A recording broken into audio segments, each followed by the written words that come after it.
Okay, it's game time.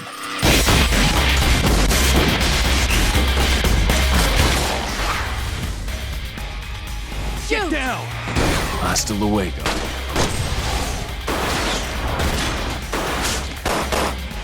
Feast on this!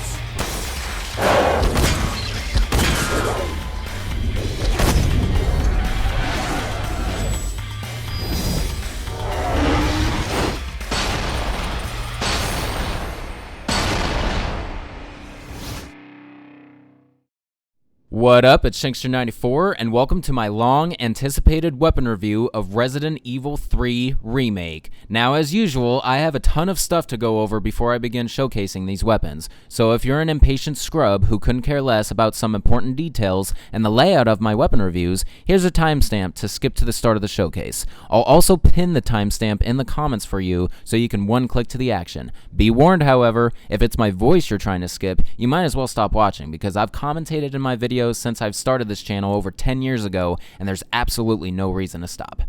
Alrighty, so the first thing I need to inform y'all right away, in case you were wondering, is Resident Evil Resistance will not be included in this weapon review. I'm regarding that title as a separate game entirely, and it may receive its own weapon review one day. However, as I've stated in past content, that game gave me such a bad impression that I'm giving it the same treatment as Umbrella Corps, which basically means I won't be doing any content on Resistance for years to come probably, and I seriously don't care. So no Resistance weaponry will be shown here. Next up is my usual request that you guys take the word review from the title lightly. This is because my showcases have never been and will never be in-depth detailed with the weapon statistics. I don't have the time or patience to do the extensive research required to adequately report that shit. Over the years, some people have tried to convince me otherwise, but they'll just never understand that's not how I roll. So overall, this is more like a weapon showcase. The reason I keep review in the title, however, is because I'm also showing the weapon locations, all their respective custom parts, and where to find those, testing them on enemies, and showing off cutscenes featuring the weapons. So clearly, I'm doing more than just simply showcasing. That's it for disclaimers. Now let's talk a little bit about this game. Resident Evil 3 Remake, as the title obviously implies, is a complete rebuild of Resident Evil 3 Nemesis back in 1999. It uses the same engine as Resident Evil 2 Remake, and for the most part, plays exactly like it. That being said, this weapon review will go down very similarly to my review of Resident Evil 2 Remake. Now, while Resident Evil 3 Remake does incorporate some familiar elements from the original, such as gunpowder and a dodge maneuver, for example, it ultimately falls short and does not feel like it pays proper homage to the original. A lot of content was cut out, including iconic locations, enemies, and events. Also, with this game having only one scenario compared to Resident Evil 2 Remake's 4, including the survivor scenarios, this game's runtime is incredibly short, and there aren't nearly as many weapons to go over. This game continues Resident Evil 2 Remake's feature of custom parts, but they're not nearly as prevalent. One thing that this game does not continue, contrary to both Remakes 1 and 2, are defensive or sub-weapons, and this in my opinion is a major setback, as those kinds of weapons helped out a bit for survival. It was also a cool weapon element that I enjoyed featuring in my weapon reviews, so I'm slightly bummed out it's not included. So now I'm going to take some time and go over my weapon review routine. Since I've covered most of the series' weapons, I don't do weapon reviews on a normal basis anymore, so I feel this is necessary both for potential newcomers to my weapon reviews and for dedicated fans who like seeing past content, because normally when I do this, I feature snippets from multiple past reviews. But for this review specifically, I'm only going to use snippets from my weapon review of Resident Evil 2 Remake, since this review will play out mostly like that. So to prepare for the showcase, I sort the weapons into categories. I usually start with the melee and throwing weapons, then move on to the actual firearms, starting with pistols, then assault rifles, shotguns, magnums, explosives, etc. For each individual weapon, my first step is to introduce it in the game's inventory menu and narrate its in-game description if provided. Unfortunately, Resident Evil 3 Remake does not have a gallery like its predecessor to show off the weapons close up with a nice animation, so I'll be going back to standard with showing the weapons within the inventory. If there's anything unique about the weapon or its description that I feel like emphasizing on, I'll do it right then and there. If the weapon has custom parts, I'll also read the description for each of those. From there, I like to reveal the location of the weapon in-game or the condition required to unlock it if it's an unlockable, as well as the location of its custom parts if it has any. This game diverts from its predecessor as it features a store to buy unlockable weaponry using points earned in-game from meeting numerous conditions. After looking the weapon and parts over and showing their locations, I proceed to test fire the weapon in a safe environment free of any enemies to avoid interruption. I always try to find a well-lit area so you can see the weapon very clearly. Like Resident Evil 2 Remake, if the weapon has custom parts, I'm going to test it with every combination of the parts, but I won't do this when testing it on enemies. After testing the weapon out, I'll share any further opinions I have, if any, and then choose an enemy to test the said weapon on. I'll usually use the same enemy to test other weapons of the same category on to compare damage rates. When it comes to custom parts, I'll first test the weapon with no parts attached, then once more with all the parts attached. One thing I should bring up right here is that I was informed from a very dedicated subscriber of mine that time to kill isn't applicable to the weapons of this game and apparently its predecessor, because apparently enemies have health variables and it's not a fixed number, and this game uses a common game mechanic that adjusts difficulty depending on how well you're playing. That being said, I'm most likely going to get the toughest versions of enemies since in preparing for this weapon review, I used the rocket launcher the whole time in order to stockpile the weapons and ammunition. Regardless that time to kill may be pointless, I'm still going to test the weapons on enemies the way I've always been, and you can use a formula I've been using for years if you really want to put a shot range on the test results, and that is add and subtract 5 from the amount of shots the initial enemy test took. This really only applies to handguns and assault rifles, however, so take it lightly.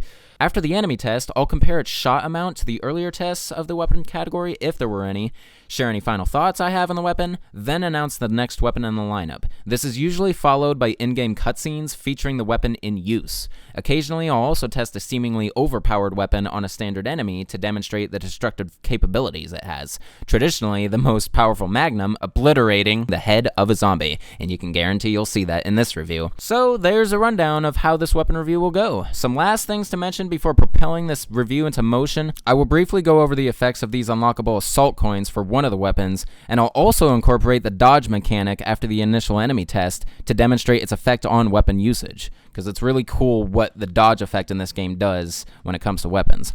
So if y'all have stuck around this long, I deeply appreciate your patience, but wait no more, let's finally begin this weapon review. Alright, to kick off the weapon review, as usual, I'm going to start with the non-firearms. The first one, another usual, is the survival knife. It's a survival knife, comes in handy in desperate situations. Seems to be a very common description for a knife in the Resident Evil franchise. Alright, so here it is in game, nice close-up for you guys. Jill holds it down, so I have to do this awkward angle. Alright, so let's go ahead and test it out in this nice lit area.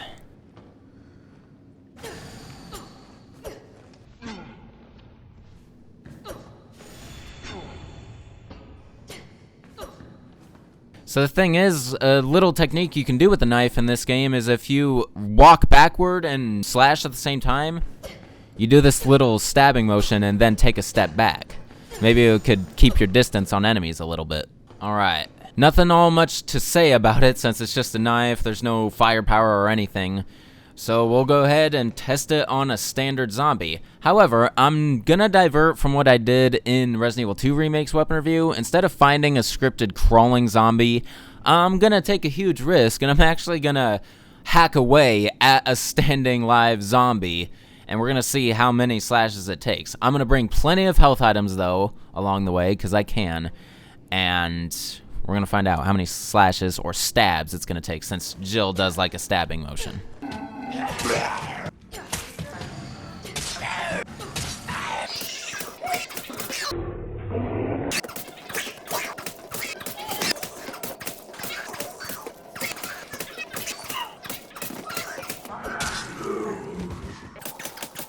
So it took 33 stabs of Jill's survival knife to take down this zombie. So yeah, it's a pretty weak weapon overall. as knives usually are throughout the series. Have fun doing the knife challenge if that's what you're all about. But yeah, it's a better weapon for finishing off an enemy after you down them, maybe with a gun first, and then you just knife them to death, basically. But yeah. Alright, so now I'm going to show you guys what happens when you do a successful dodge with a knife and attack immediately afterward. And to help with this, I'm bringing the Stars Field Combat Manual. This is another thing you can buy from the store. This allows perfect dodges to become easier to perform, basically. Notice at the bottom of the description it says carry more to increase the effect, which is funny because they only give you one of these things. Nice!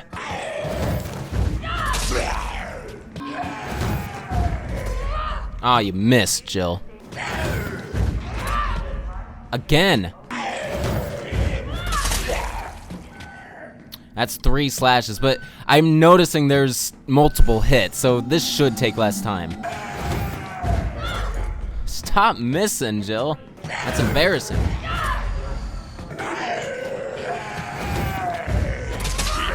That was just weird. Okay, that's 4. 5. As you saw, doing that dodge maneuver and slashing him that way heavily decreased the amount of slashes it took, nearly a quarter. So yeah, that dodge function really ups your knife power. So if you're gonna use the knife, you need to do that a lot, I'm pretty sure. Alright, that's officially gonna conclude the survival knife.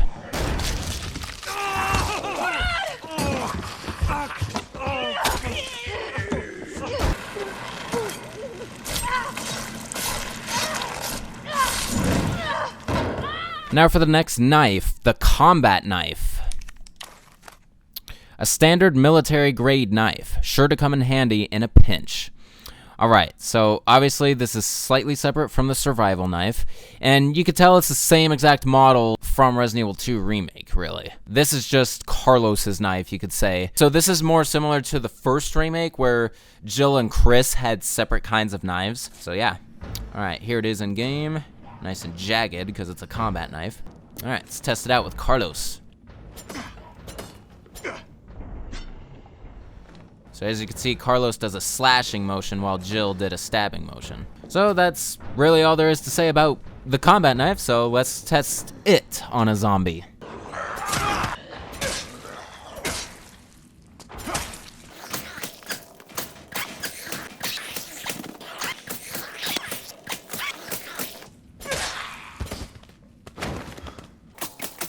Alright, so that took 24 slashes to take down a zombie with the combat knife. Now, according to that test, the combat knife is slightly more powerful than the survival knife, which makes a little sense because the combat knife is designed for combat and is more jagged than the survival knife. And the survival knife, obviously, as its name implies, is designed for survival. I'm not sure if Carlos can do the epic slash maneuver like Jill can after a successful dodge, or in his case, a successful punch. But I'm gonna try it out anyway. As it appears, Carlos does not do the epic slash like Jill does. So that's gonna conclude the combat knife. Alright, now for the next and final knife, the Hot Dogger. This is an unlockable. It is bought in the store for 7,200 points. As its name implies, this Umbrella-developed anti-bioweapon knife is used by those who like to show off. The blade can be superheated, causing the target to burst into flames. Alright, so this is like a super-powered knife, basically. Alright, so here it is in game, and it's giving off the heat. Let's test it out. She probably uses it exactly the same way as a regular knife.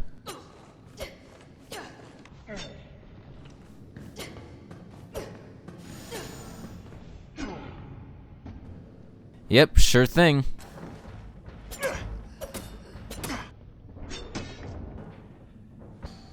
Yeah, it doesn't give off flames there, so can't do anything about that. So, yep, we'll just have to do it the proper way and test it on a zombie. Watch out.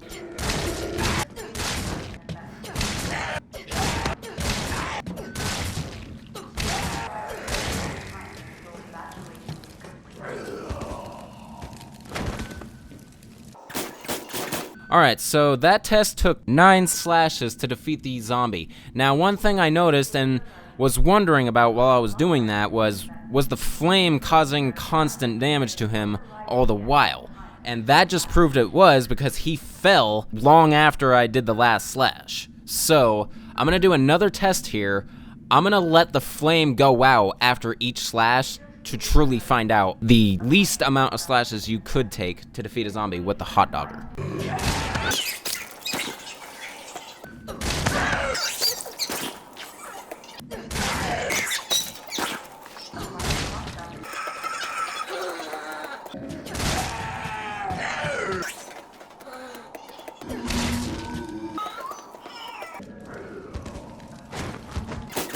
So upon closer inspection, it could take as little as 6 slashes to defeat a zombie with the hot dogger if you let all of the flame burn him, that is. But that is very time consuming, so it's up to you if you really want to do that or not. Now before I conclude the hot dogger, of course, I'm gonna do the epic slash motion with it and see how many of those it takes.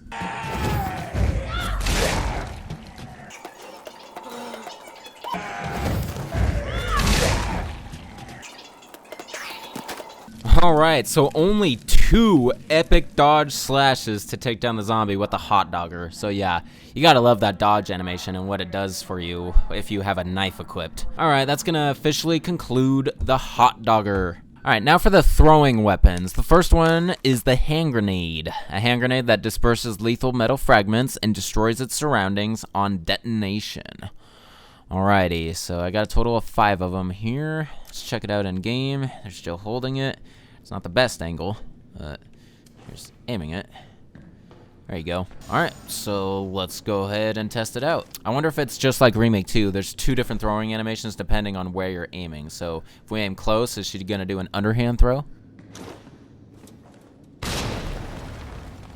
Sure thing.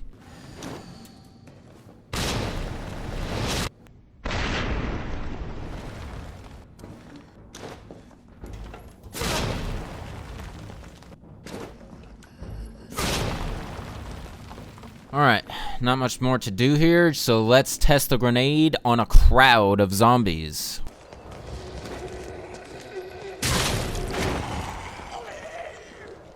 Alright, great for crowd control, that's what grenades are good for. I'm also gonna test it against a rendition of Nemesis, because these things are pretty powerful against him.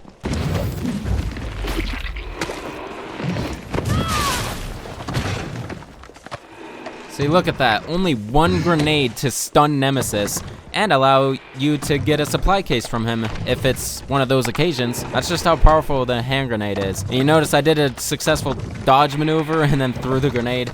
So no special animation for the grenade when it comes to dodging. But yep. So I think that's gonna conclude the hand grenade. Maybe.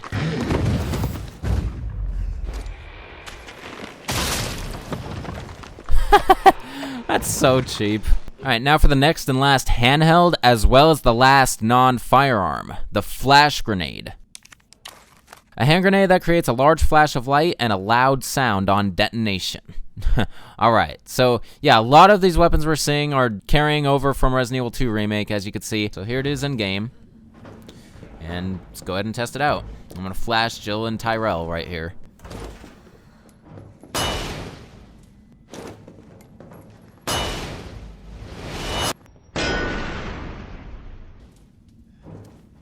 And I don't get blind if I'm too close to it. Oh. Well, it does create a really bad sound in your ear. You can actually find a single flash grenade with Jill if you play in Nightmare or Inferno mode. And it is found right in the alleyway, right after the subway station, near the beginning of the game. But this is the only one she can get.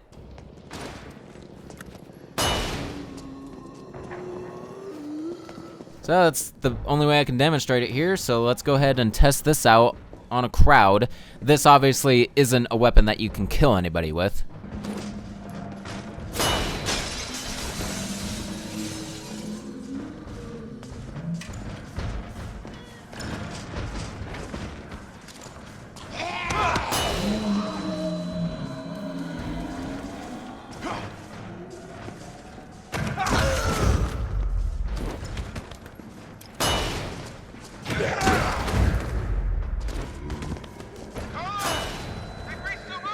Alright, I was clearly having too much fun with that. But yeah, that's the flash grenade for you, and that really is the only way to test it out. It doesn't kill anything as far as I know. Although it would be interesting if it did actually kill those parasite heads that Nemesis makes, but somewhat doubtful that actually happens. That's gonna conclude the flash grenade.